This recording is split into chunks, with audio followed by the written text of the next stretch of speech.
नमस्कार दोस्तों, मैं मिलिंद वर्मा आप सभी का स्वागत करता हूं Advait education ITI and diploma classes में। तो मैं आज आपके लिए कुछ खास लेके आया हूं। खास किन स्टूडेंट्स के लिए है? उन स्टूडेंट्स के लिए है जो यूपीपीसीएल टेक्निकल ग्रेड 2 की तैयारी करने वाले हैं। वह छात्र जो यूपीपीसीएल की तैयारी टेक्निकल ग्रेड 2 की तैयारी करना चाह रहे हैं और इलेक्ट्रीशियन ट्रेड से हैं, तो उनके लिए मैं आज बताने वाला हूं कि आपको किस प्रकार से किस सब्जेक्ट को कितना तैयारी करनी है, किस सब्जेक्ट से कितने टॉपिक्स को तैयार करने हैं, कौन से सब्जेक्ट से किस विषय से कितने वेटेज के क्वेश्चंस आते हैं, कितने प्रश्न आपको एग्जाम में देखने को मिलेंगे। इसी प्रकार के मैं और भी वीडियोस आपके लिए लेके आता रहूँगा बीच बीच में, जिसमें कि हम आपको हर सब्जेक्ट हर विषय के अंदर क्या इंपॉर्टेंट टॉपिक्स हैं, क्या इंपॉर्टेंट चीज़ें हैं उसके अंदर, इनके बारे में हम बात करते रहेंगे ताकि आप जो तैयारी है उसको सही दिशा में लेके जा सकें, है ना। बहुत सी चीज़ें होती हैं, हमें हर चीज़ को पढ़ने की आवश्यकता नहीं है। एग्ज़ाम जिस प्रकार के हमसे डिमांड करता है, जिस प्रकार की एग्ज़ाम की मांग है, उस प्रकार का हमें पढ़ाई करना है। ठीक है, तो शुरुआत करते हैं। पहले हमें ये बात हम सभी को पता होगी, और जैसा कि आपने पहले के वीडियोस में देखा ही होगा जो शैलेंद्र सर ने बनाया था, कि उन्होंने उसमें समझाया है कि आपके एग्जाम्स में 200 प्रश्न आते हैं। उन 200 प्रश्न में से 50 प्रश्न जो होते हैं नॉन टेक्निकल होते हैं, जिसमें कि आपका Hindi, English, aptitude, GK, GS, इन सब के बारे में प्रश्न होते हैं। ठीक है, तो आपको वहाँ से सर ने बताया होगा कि इतने प्रश्न को आपको कम से कम अटेम्प्ट करने हैं। फिर आपको मालूम होगा कि जो टेक्निकल का पोर्शन है, जो आपके ट्रेड से रिलेटेड है, जो आपका ट्रेड का है, इसमें से आपको 150 क्वेश्चंस देखने को मिलेंगे। 150 क्वेश्चन का होगा आपका ट्रेड। और इस ट्रेड का जो सिलेबस है ये काफ़ी ज़्यादा है, तो आपको सही तरीके से पता होना चाहिए कि आपको किन टॉपिक्स पे, किन विषयों पे ज़्यादा ध्यान देने की आवश्यकता है, किन विषयों पे कम ध्यान देना है। तो मैं आज को बताता हूँ। आज मैंने पिछले यूपीपीसीएल के पहले के एग्ज़ाम्स के एनालिसिस किया, विश्लेषण किया है। उसके पहले भी जो और टेक्निकल ग्रेड के एग्ज़ाम हुए उनका विश्लेषण किया है।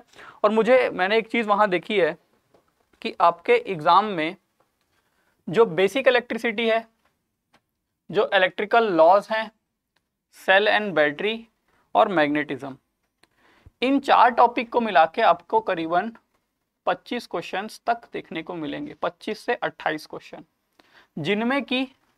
जिनमें की जो सेल और बैटरी है, इस सेल और बैटरी से केवल आपको इस सेल और बैटरी से ही 8 क्वेश्चन, 6 से 8 क्वेश्चन देखने को मिलेगा। 6 से 8 प्रश्न देखने मिलते हैं। ठीक, तो आप पढ़िएगा। वैसे भी बेसिक इलेक्ट्रिसिटी बहुत इंपॉर्टेंट है पढ़ना। लॉज पढ़ने की आवश्यकता हमें ज़रूरत है, सेल और बैटरी और मैग्नेटिज्म, इन टॉपिक, और साथ ही साथ ये सप्लाई। ठीक है, तो ये जो हमारे 5 टॉपिक है, इन 5 टॉपिक को मिला के आपको कम से कम 25 से 30 क्वेश्चन किसी भी एग्जाम में, किसी भी आईटीआई लेवल के एग्जाम में आपके ट्रेड में आपको ये देखने को मिलेगा। यह आधार होता है किसी भी सब्जेक्ट का, जो हमारा इलेक्ट्रिशियन का सब्जेक्ट है उसका ये आधार है। तो बिना इन सब बातों को, इन सब टॉपिक्स को पढ़े आप आगे नहीं बढ़ सकते हैं। फिर उसके बाद यहाँ है, फिर उसके बाद हमने देखा कि इलेक्ट्रिकल मटेरियल्स, जो इलेक्ट्रिकल मटेरियल है, हाल फिलहाल के एग्जामों में इसका वेटेज काफ़ी बढ़ गया है। जो विद्युत पदार्थ हैं, इनसे अब आपको, मैंने पिछला जो यूपीपीसीएल का एग्ज़ाम देखा उसमें किसी शिफ्ट में 5 क्वेश्चन तो किसी शिफ्ट में 8 क्वेश्चन तक के प्रश्न आए हैं। तो आप विद्युत पदार्थों को बिल्कुल ना छोड़ें, 5 से 8 प्रश्न आएंगे। बहुत छोटा सा सब्जेक्ट है, विषय बहुत छोटा है, लेकिन नंबर आपको भरपूर देके जाएंगे। फिर जो बड़े सब्जेक्ट्स में आता है, बड़े सब्जेक्ट्स में अगर हम बात करें तो हमारा जो मशीन है, इलेक्ट्रिकल मशीन, और जो पावर सिस्टम है, केवल इलेक्ट्रिकल मशीन और पावर सिस्टम मिला के आपको एग्जाम में 60 से 70 क्वेश्चन देखने को मिलेगा। और आप ये कह सकते हो कि आपके परीक्षा में 25 से 30 क्वेश्चन, 25 से 30 प्रश्न मशीन से, और इसी प्रकार 25 से 30 प्रश्न भी आपको पावर सिस्टम से करने हैं। तो अगर आप शुरुआत कर रहे हैं, पहली बार आप पढ़ रहे हैं यूपीपीसीएल टेक्निकल ग्रेड 2 या अन्य किसी भी टेक्नीशियन एग्जाम के लिए, तो आप शुरुआत करिए बेसिक इलेक्ट्रिसिटी से, लॉस को पढ़िए, सप्लाई को पढ़िए, है ना, आपूर्ति पढ़िए, फिर चुंबकत्व पढ़िए, उसके बाद आप इलेक्ट्रिकल मशीन और पावर सिस्टम पढ़िए। अगर आप इन चीज़ों को ख़त्म कर लेंगे शुरुआत में ही, तो आपके क्या मिलेगा, आपको इससे कॉन्फिडेंस मिलेगा कि आपने अपने एग्ज़ाम के 150 नंबर के क्वेश्चन में से आप यहाँ से ही अगर आप पढ़ लेते हो तो आप 70 से 75 क्वेश्चन आप यहीं से बना लोगे। इतने टॉपिक्स को कर लेने से, इतने विषयों को ख़त्म कर लेने से आपके एग्ज़ाम के 150 में से 70 से 75 क्वेश्चन यहीं से बन जाएंगे। ठीक, तो ये मैंने बताया आपको कि यहाँ से इतने इतने क्वेश्चंस मैंने देखे हैं पिछले एग्जाम्स वगैरह में, इतने लगभग आ रहे हैं। इसके बाद और भी सब्जेक्ट्स हैं, किस प्रकार से हैं, जैसे कि हो गया इलेक्ट्रिकल और इलेक्ट्रॉनिक्स माप, इलेक्ट्रिकल और इलेक्ट्रॉनिक्स मेजरमेंट। तो जो मापन की जो विधियां हैं, इनमें से मुझे देखने को मिला है कि 15 क्वेश्चन करीब आए हैं, 15 क्वेश्चन। उसी प्रकार जो इलेक्ट्रॉनिक्स का पार्ट है, अगर इस इलेक्ट्रॉनिक्स के पार्ट में आप डिजिटल और एनालॉग के कुछ जो छोटा सा हमारा हिस्सा है एनालॉग का, उसको जोड़ दें तो आप कह सकते हो कि सर यहाँ से 15 से 20 प्रश्न आते हैं। ठीक है, ज़्यादातर क्या होते हैं, जो इलेक्ट्रीशियन ट्रेड के छात्र होते हैं वो इलेक्ट्रॉनिक्स से बचने की कोशिश करते हैं, लेकिन ये 15 से 20 मार्क्स बहुत ही मूल्यवान है, इन्हें हमें बहुत ही अच्छे तरीके से पढ़ना है। ठीक है, फिर उसके बाद जो ज़्यादा क्वेश्चन आपको देखने को मिलेंगे यहाँ से, ये आपको देखने को मिलेंगे कहाँ, ये आपको देखने को मिलेंगे एस्टिमेशन और कॉस्टिंग, अनुमान और लागत, एस्टिमेशन और कॉस्टिंग, अनुमान और लागत। इसके अलावा यहाँ पे एक टॉपिक नहीं लिखा हुआ है, वह टॉपिक है आपका किसका, वह टॉपिक आपका यूटिलाइजेशन, यूटिलाइजेशन जिसके अंदर हमारा इल्यूमिनेशन, जिसमें कि हम बात करते हैं बल्ब किस प्रकार के होने चाहिए, कौन से बल्ब की कितनी एफिशिएंसी होती है, कितनी क्षमता है, ये सब रहता है। तो जो इल्यूमिनेशन का टॉपिक है, इस इल्यूमिनेशन के टॉपिक से काफ़ी क्वेश्चन देखने को मिलेंगे आपको आपके एग्जाम में।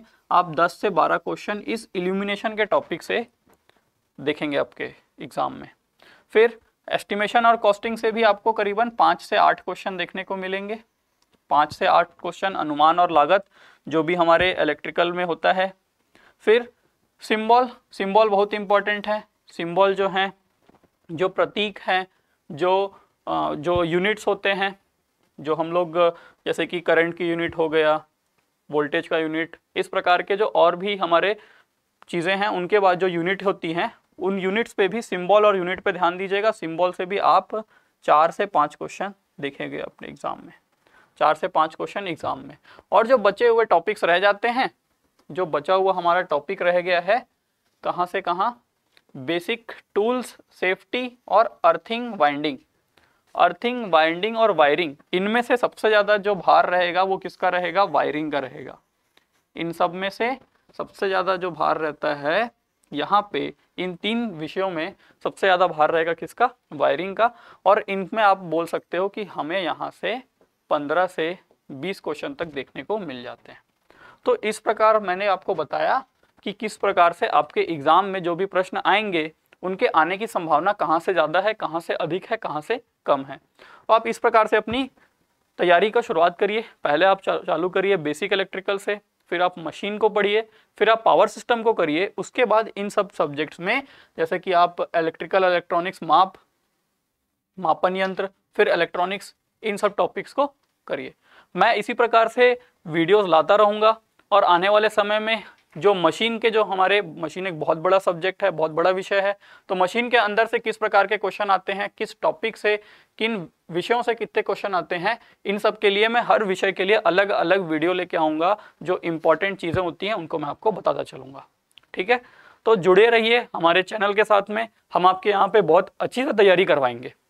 ठीक है दोस्तों, तो मिलेंगे फिर नेक्स्ट वीडियो में। तब तक अपनी तैयारी को शुरुआत कर दीजिए, क्योंकि यूपीपीसीएल की वैकेंसी किसी भी वक्त आने वाली है, बहुत बड़ी वैकेंसी होगी और आपको इस बार अपने सीट को पक्का करना ही है। ठीक है, धन्यवाद दोस्तों।